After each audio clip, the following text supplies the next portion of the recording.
Dos cosas. Primero, el avance en las investigaciones de la Fiscalía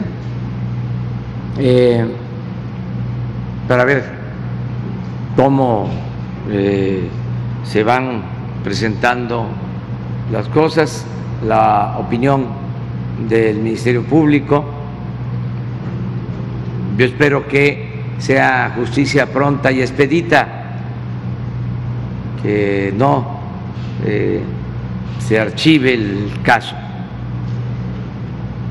Esto lo descarto porque decía Germanero es un hombre recto, íntegro. Pero de todas maneras voy a esperar. Lo otro es que hay tres maneras de solicitar la consulta, ya lo hemos dicho, que sea la gente que lo solicite. Para eso se requiere reunir antes del día 15 de septiembre alrededor de 1.500.000, 1.600.000 firmas. Ya nosotros hicimos una vez un ejercicio así, cuando queríamos que se consultara sobre la reforma energética. Y como se dice coloquialmente, nos batearon. Reunimos más de 3 millones de firmas. Pero en la Corte, en aquellos tiempos, se decidió que era improcedente. Ahora son otros tiempos. Bueno, pero eso es lo primero, que los ciudadanos puedan reunir las firmas. Lo segundo es que, de acuerdo a la ley, pueden también solicitar la reelección de la consulta una tercera parte de los legisladores. Podrían hacerlo. Y lo tercero es que el presidente de la República tiene también la facultad para solicitarlo.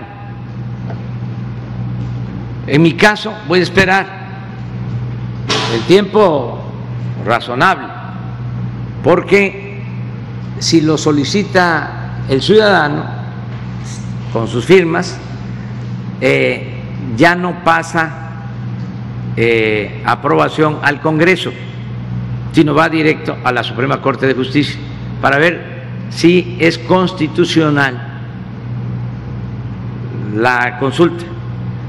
Si la Corte decide que es constitucional la consulta, va ya al INE a que se organice la consulta.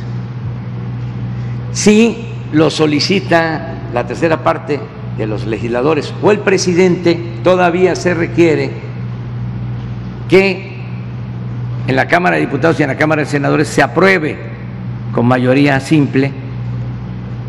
Pasa ese trámite, en el primer caso no. Entonces se tendría que tener mayoría, si yo la solicito, para que pase a la Suprema Corte de Justicia, que también ahí van a decidir si es constitucional o no. Mayoría simple en el Congreso, o sea, es decir, la mitad más uno. Entonces yo me voy a esperar hasta ver si se organizan los ciudadanos, si los legisladores lo hacen, pero creo que es necesario. ¿Por qué lo voy a hacer si los ciudadanos no alcanzan a tener las firmas o los legisladores no se ponen de acuerdo y obtienen las firmas? Lo voy a hacer porque no quiero parecer verdugo, y además porque me he comprometido a mandar obedeciendo. Entonces, se hace la solicitud. Si la Corte dice que es constitucional la consulta, va a el INE y se le pregunta al pueblo. ¿Qué se le va a preguntar? Si yo hago la solicitud, yo tengo que fundarla como también la tienen que fundar los ciudadanos que la soliciten y los legisladores. O sea, ¿por qué? Y se tiene que presentar también un proyecto de pregunta. ¿Qué se le va a preguntar? ¿Qué quiero que se le pregunte al ciudadano? Esto en el caso de que sea el presidente el que solicite la consulta. Entonces, no nos adelantemos, vamos a esperar.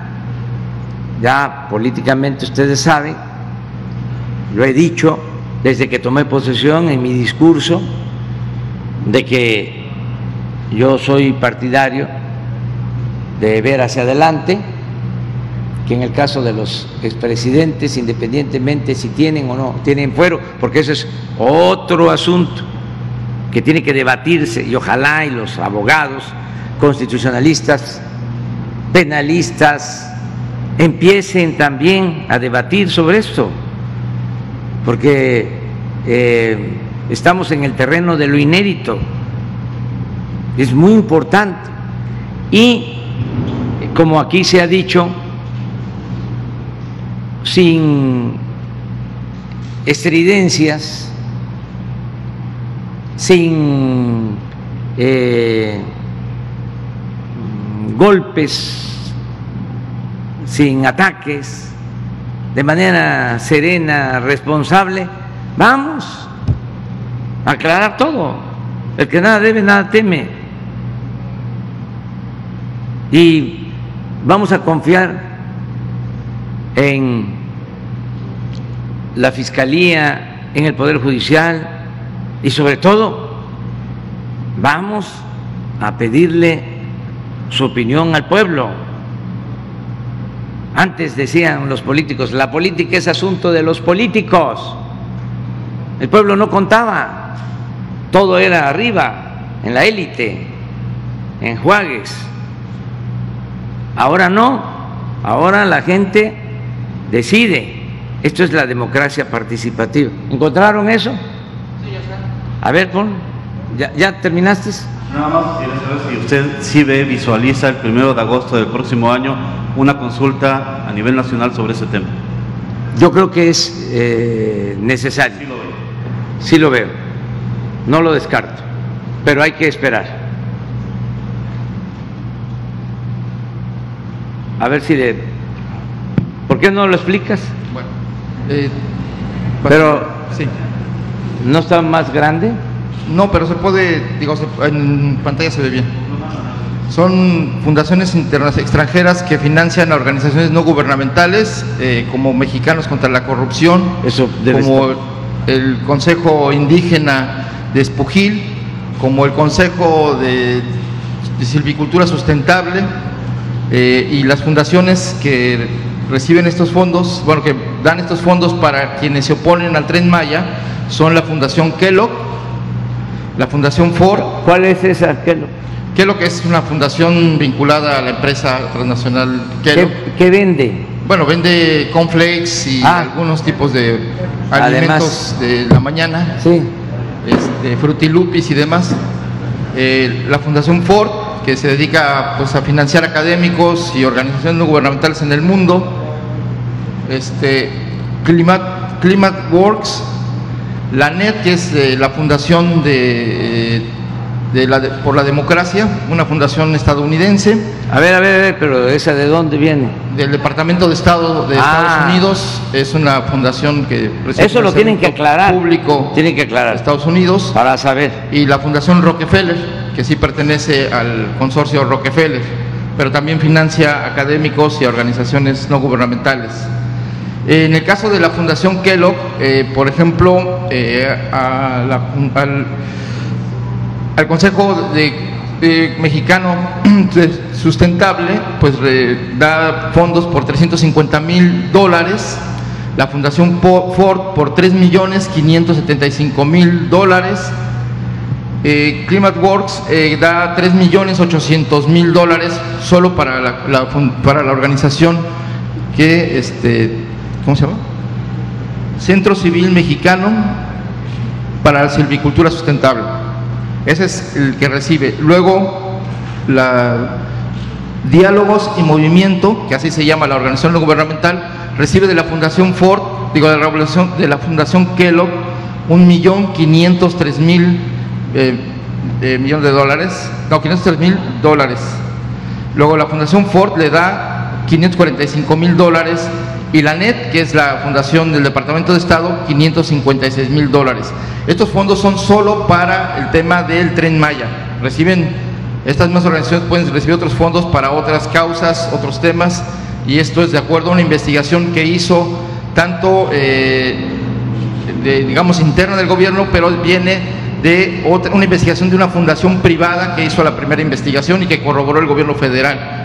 Luego SEMDA, que es una de las organizaciones ambientalistas más importantes del país, recibe fondos de la Fundación Kellogg por $1.100.000 para este caso y aquí, bueno, viene el caso del Animal Político, que es un medio, digamos, un medio de comunicación digital vinculado a Mexicanos contra la Corrupción, que recibe de la Fundación Kellogg para este caso, porque está precisado que forma parte de fondos dedicados al sureste mexicano, en particular en Campeche y en Yucatán, recibe $213.000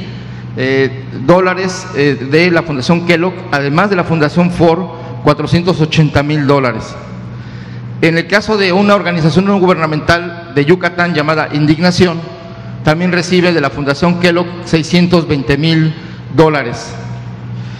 En el caso del Consejo Regional Indígena de Espujil, que en realidad es una representación que tuvo, porque ya se deslindó el consejo y los ejidatarios, pero bueno, este consejo formalmente recibe de Kellogg $585.000 para el tema de oponerse al Tren Maya.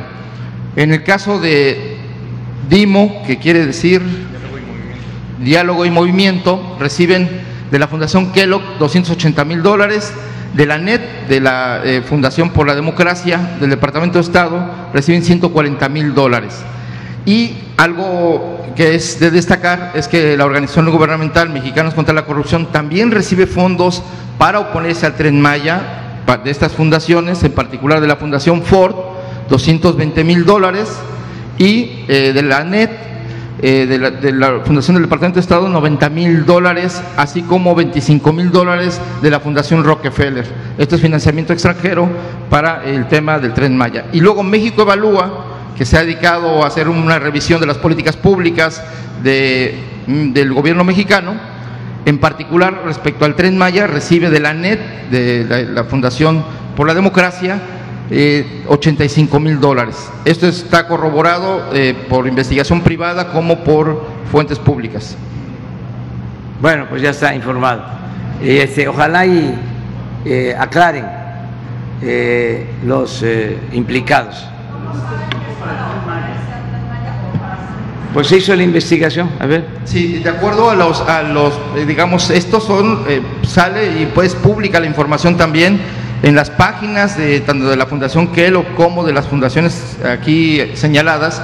Existe esta información de que son investigaciones o financian temas del sureste mexicano, de Yucatán, de Campeche y en particular del Tren Maya. Entonces está enfocado a proyectos de investigación y de investigación periodística como de investigación académica respecto al Tren Maya, pero bueno, curiosamente aquí lo importante es que todas estas organizaciones han sido quienes se han opuesto abiertamente, incluso presentando juicios jurídicos contra el Tren Maya. Esa es amparos y demás.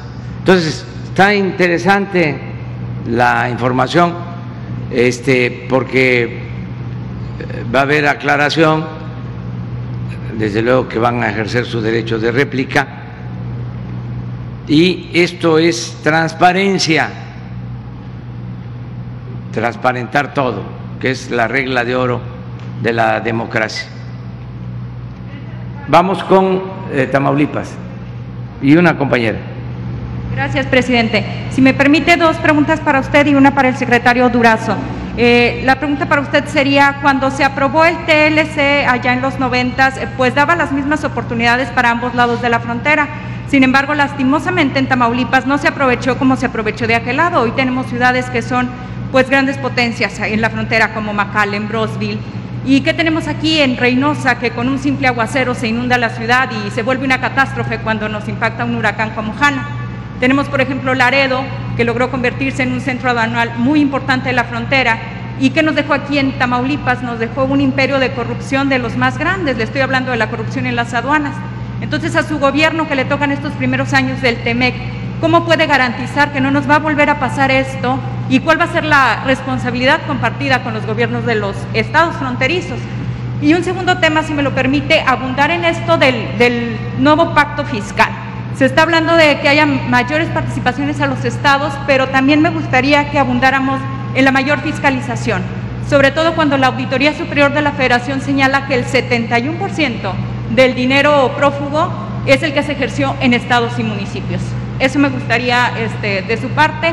Y por parte del secretario Durazo, secretario, se está hablando de avances importantes en materia de seguridad, que me gustaría saber si están aparejados a una estrategia para que esos avances estén en la percepción ciudadana, que parece ser todavía no.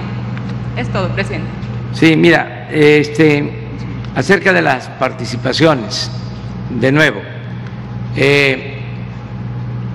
lo que le corresponde al Estado se maneja con independencia, porque Tamaulipas, como las 32 entidades federativas del país, tiene su autonomía.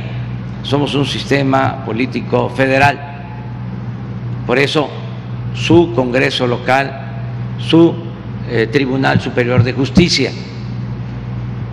El Estado es libre y soberano. Entonces, este es un acuerdo que se hace con la participación de todos, se firma, se convierte en una ley y a partir de ahí se hace la distribución de los recursos y lo que le corresponde a Tamaulipas se entrega. Ni siquiera puede, en términos estrictamente jurídicos, hacer auditorías el gobierno federal. Corresponde a los órganos estatales. Puede ser que haya un amparo y que entonces sí el Poder Judicial intervenga, o cuando se trata de una obra convenida y hay recursos federales, no de las participaciones, no del presupuesto autorizado de Tamaulipas, entonces sí hay una intervención. Del presupuesto federal, lo que corresponde a la Federación, nosotros estamos destinando adicional a las participaciones, a lo que maneja y por ley le corresponde a Tamaulipas. Estamos apoyando a Tamaulipas. Les hablaba yo de este plan de apoyo fronterizo. Esto no existía. ¿Saben quién creó este mecanismo de apoyo? Un gobernador de Tamaulipas, después de que nos quitaron más de la mitad de nuestro territorio, quedó una crisis en toda esta frontera. Creo que se llamaba Juan Guerra, pero del siglo XIX, o Ramón. Ahí se los dejo de tarea. Este señor, en la desesperación y para ayudar a su pueblo, a mediados del siglo XIX, decide dejar libre la frontera de Tamaulipas, sin impuestos de ningún tipo, toda la franja fronteriza. Y luego, recuerden ustedes que fue presidente de México Manuel González, que era de Tamaulipas.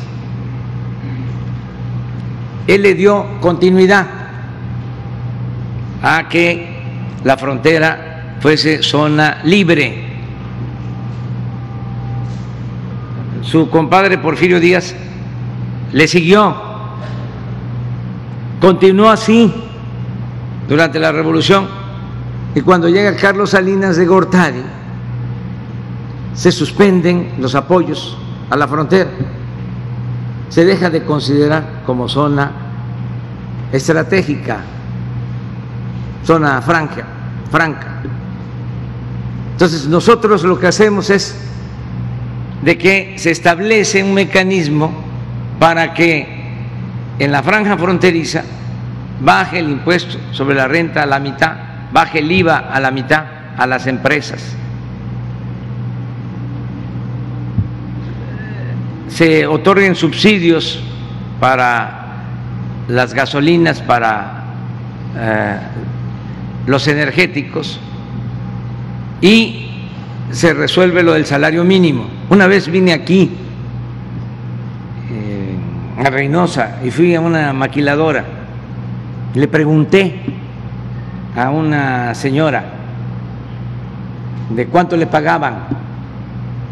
Esto hace 2 años, todavía no era yo presidente, y le pagaban salario mínimo. Pero no solo eso, tenían que trabajar de 7 de la mañana a 7 de la noche. Eso sí, creo que 4 días a la semana. Pero desde las 7 a 7, 12 horas, 4 días.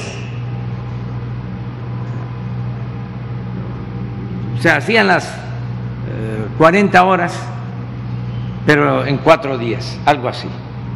O sea, o el tiempo de ley en 4 días. Imagínense sus hijos, ¿con quién quedaban? Y salario mínimo, porque también se hablaba de que aquí en la frontera se ganaba más. No en todas partes. A mí me tocó comprobar esto. Entonces, en la primera negociación salarial que tuvimos, decidimos aumentar el salario mínimo en 16% en el país el año pasado. Nunca se había hecho eso. Ese es otro cambio. En 30 años no se había aumentado el salario mínimo de esa manera durante todo el periodo neoliberal. Es más, hubieron años en el periodo neoliberal que el aumento del salario mínimo se dio por abajo de la inflación. Por eso hubo una gran pérdida del poder adquisitivo del salario, del poder de compra del salario. Entonces, aumentamos el 16 y aquí en la frontera decidimos aumentarlo al doble del salario mínimo. Este año ya el aumento nacional fue del 20, aquí fue otro tipo de aumento. De todas maneras, hubo un aumento en el salario. Hemos estado dando trato especial a Tamaulipas, a la zona fronteriza. Lo mismo ayer, lo que vamos a hacer hoy. Todas las ciudades fronterizas tienen autorizado un presupuesto. Ayer se inauguraron obras por 480 millones de pesos en Matamoros. Aquí también es del orden de 500 millones lo que estamos destinando. En Nuevo Laredo lo mismo, para las colonias, porque ha llegado mucha gente a vivir, a buscarse la vida aquí a Reynosa y a todas las ciudades fronterizas, y no hay servicios en las colonias y hace falta atención en las colonias de las ciudades fronterizas. Estamos ayudando en eso. Pero no solo es eso. Aquí en Tamaulipas, y ofrezco disculpa porque me voy a tardar un poquito, porque a eso vengo a informar. Aquí en Tamaulipas hay 12.767 jóvenes 12.767 jóvenes que están trabajando de aprendices y que se les paga un salario mínimo, el salario mínimo de la frontera, para que se capaciten estos jóvenes. 12.767. Ahora que estuvimos con el ciudadano gobernador y con el equipo de seguridad, hablamos de que para enfrentar el problema de la inseguridad lo mejor es atender a los jóvenes, que no se desintegren las familias, que se atienda al pueblo. No se hacía nada de eso. A los jóvenes nada más se les llamaba ninis. O ahí están los halcones. ¿Y qué se hacía por los halcones? Nada. Nosotros tenemos que dar opciones alternativas a los jóvenes para que no los enganchen, para que no se los lleven a las filas de la delincuencia. 6.476 jóvenes de Tamaulipas tienen beca para estudiar en el nivel superior, en el nivel universitario. 6.476, reciben 2.400 pesos mensuales. Aquí todos los que estudian bachiller tienen también su beca. En escuelas públicas son 78.717 estudiantes. Los que estudian en el nivel básico, preescolar, primaria, secundaria, son 65.842 becados en Tamaulipas. Aquí estamos construyendo 3 universidades públicas aquí en Tamaulipas. Aquí 928 escuelas, 928 escuelas han recibido dinero desde la Federación a las sociedades de padres de familia para el mantenimiento de sus instalaciones escolares. Aquí 215,000 adultos mayores tienen pensión y con el COVID se les dio por anticipado, por adelantado, 2 pagos. Ahora se les dio hasta octubre, ya nada más queda noviembre y diciembre.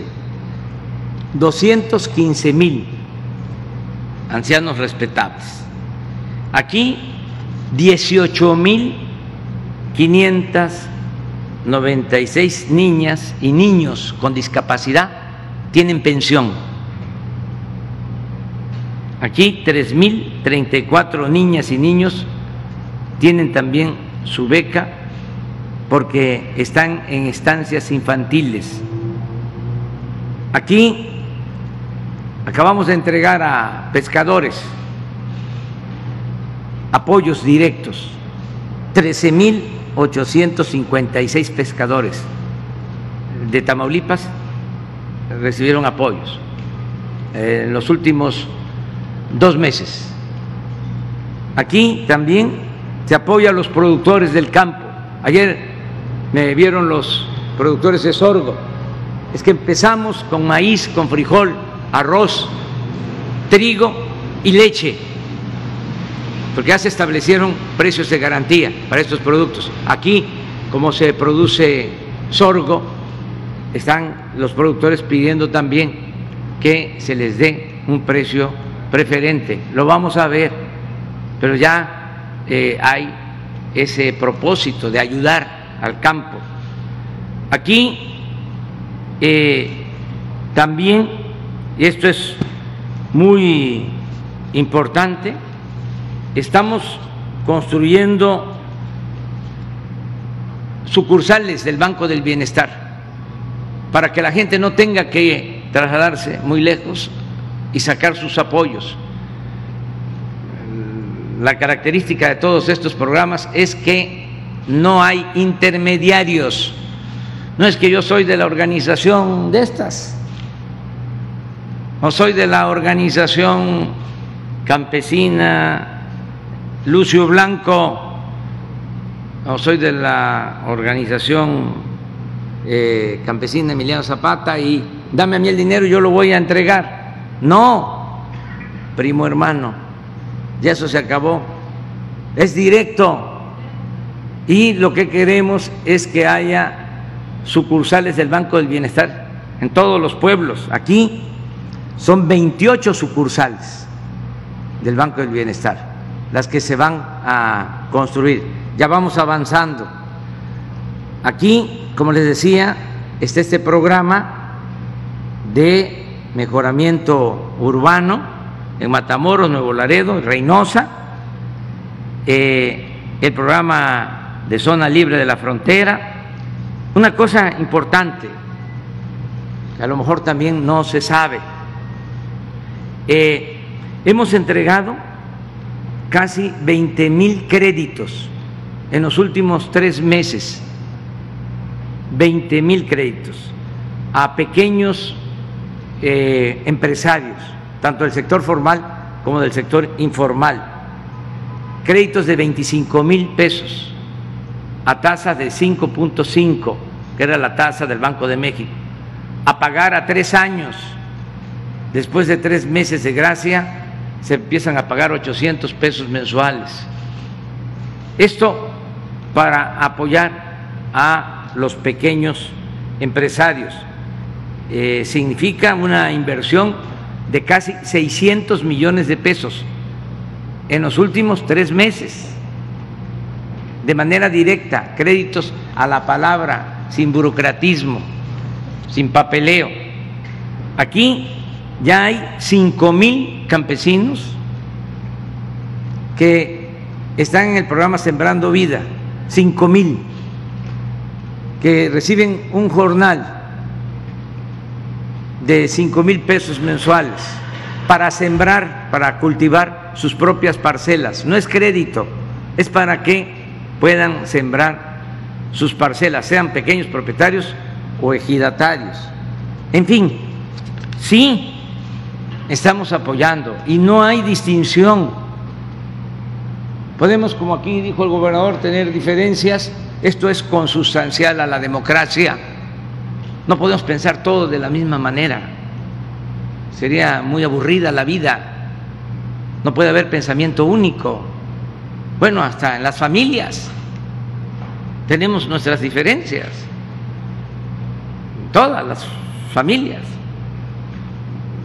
los hijos, nuestras esposas, nuestros hermanos, y tenemos que aprender a actuar de manera libre y con tolerancia, con respeto al semejante, al ajeno, al prójimo. Entonces, eso es lo que estamos procurando. No sé si querías una pregunta. Sí, presidente, para el secretario Durazo, pero antes, presidente, si me lo permite, ¿cuál es su opinión en torno a que ayer lo metieron en los promocionales de Donald Trump? Ayer por la noche apareció su imagen.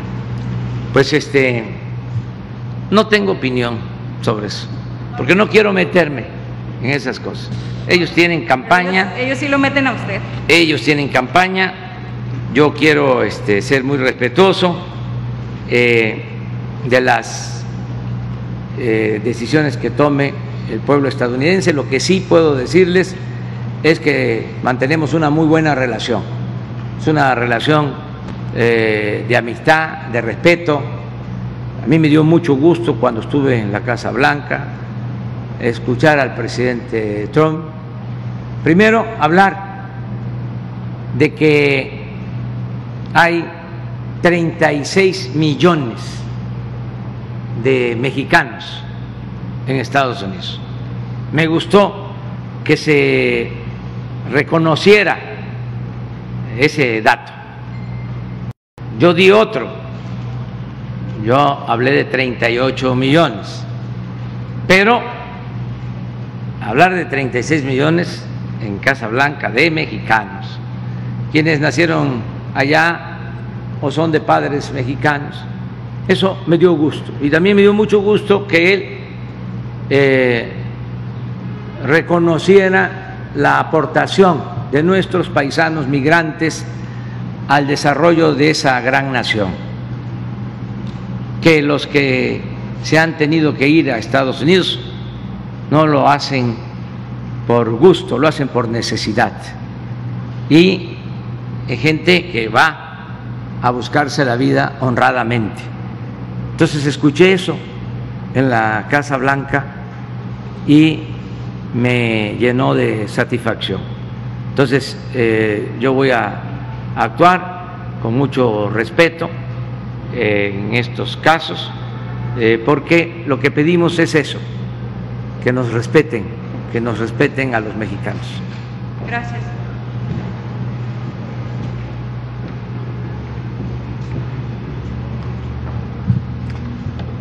Buen día, con permiso, presidente.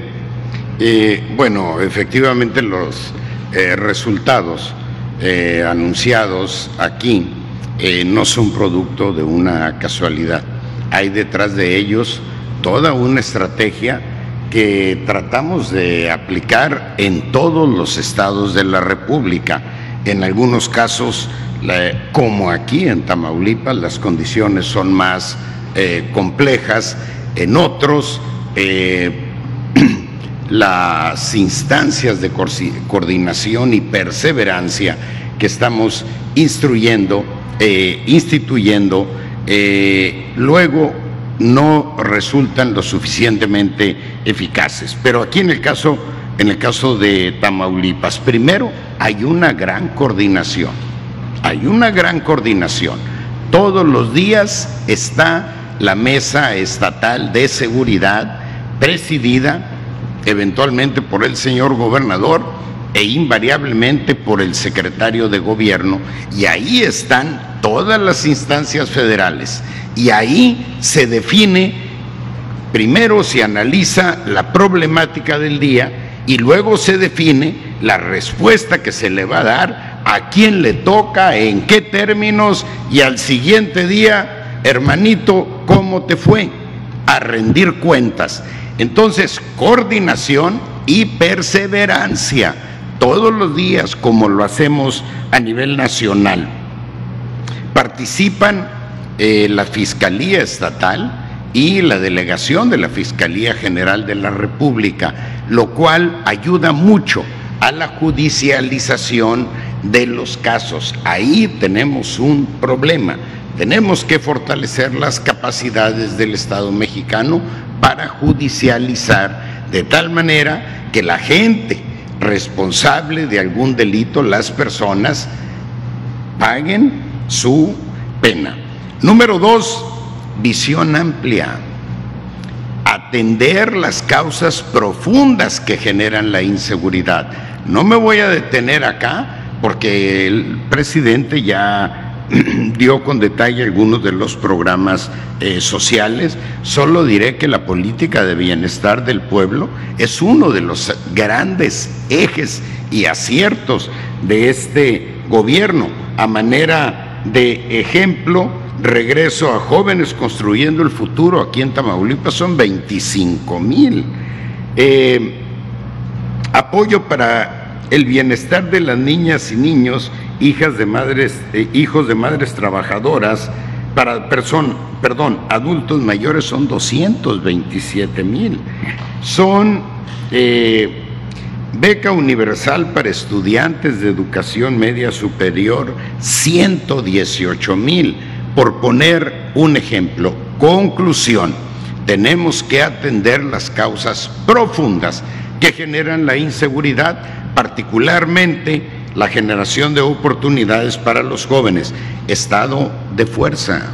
Históricamente la Policía Federal venía, apagaba un fuego con unos cuantos elementos y se retiraba. ¿Saben cuántos elementos de la Guardia Nacional tenemos ahora? Les voy a, ya se presentó, pero les voy a dar el dato. Permítanme un segundito, les voy a dar el dato. Aquí está. Bueno, ahí lo tienes. Si me ayudas, Jesús. Miren ustedes, De Sedena tenemos 5,277 elementos, operativos 2,867, de Semar 841, de ellos 731 son operativos. ¿Qué quiere decir? Que están en la calle, están en tareas de seguridad. La Guardia Nacional, 3,642. Vean ustedes, 2,914 elementos operativos. Nunca en la historia el mayor operativo de la Policía Federal llegó a movilizar este número de elementos, mucho menos a dejarlos de manera permanente. Nada más recuerden que las imágenes de policías federales expulsados de los hoteles donde se hospedaban no solo eran indignas, eran comunes. Eso se acabó. Estamos construyendo cuarteles aquí en Tamaulipas para que ni un solo elemento de la Guardia Nacional pase por esa penosa situación. Pero tenemos de manera permanente 2,914. Imaginen el estado de fuerza que eso representa. Y fuerzas estatales, vean ustedes, son 2,332. Debo reconocer que aquí hay un gran esfuerzo por mejorar la situación socioeconómica de los policías. Son de los mejores pagados en el país, son de los mejores pagados, pero bueno, son 2,140. Si debo corregir este dato, ahorita lo haremos. Esta es una parte, no solo para Tamaulipas, debo decir que 4,300. 2,300 estatales en total, incluyendo a los municipales. Sí. El otro tema, mejoramiento socioeconómico, ya lo incrementar el estado de fuerza. Hay un esfuerzo tanto de la Federación como del Estado por incrementar el estado de fuerza permanente. En el caso de la Guardia Nacional, estamos en proceso de reclutamiento, tienen 6-7 meses de entrenamiento, salen a la calle 3-4 meses, regresan a complementar su entrenamiento 3 o 4 meses más y luego ya de manera definitiva a la calle. Entonces la presencia de la Guardia Nacional va a ir creciendo de manera progresiva en cada uno de los estados. Por supuesto, aquellos como Tamaulipas que tienen es compleja la garantía de seguridad. La otra, inteligencia sobre fuerza. Hay mucha inteligencia, hay mucho trabajo de inteligencia y se han dado golpes francamente espectaculares.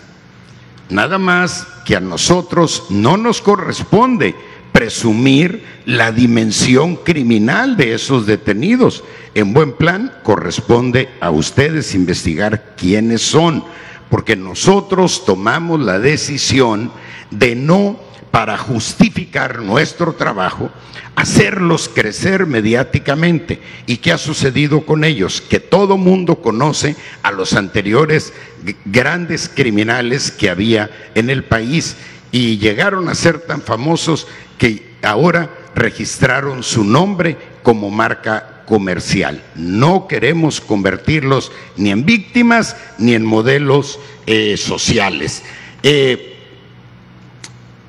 La Guardia Nacional, el equipamiento que tiene, ahorita debe estar, ¿cuántas patrullas tenemos a nivel nacional? 10,000. ¿Con cuántas comenzamos? Como con 4,600, de ellos 1,200 rentados en altísimos precios que echamos obviamente para abajo. El combate a la corrupción. Los elementos de la Guardia Nacional no andan pidiendo su moche, su entre, su parte y mucho menos llevándola hacia arriba. Aquí, como ha dicho el presidente, no van a encontrar nunca ni un García Luna ni un García Lunita. Y capacitación y profesionalización. Aquí la voy a dejar, pero tenemos 10 líneas estratégicas que incorporan preferentemente estos elementos. Gracias. Gracias, presidente. Perdón la descortesía. Daisy Herrera del Mercurio. No me presenté. Sí, nos vemos mañana. Digo, nos vamos a seguir encontrando. Ya grabaste todo. Tú eres un profesional. Ya. Va a haber oportunidad. Nos vamos a seguir encontrando porque vamos a desayunar y luego nos vamos a la gira. Un abrazo.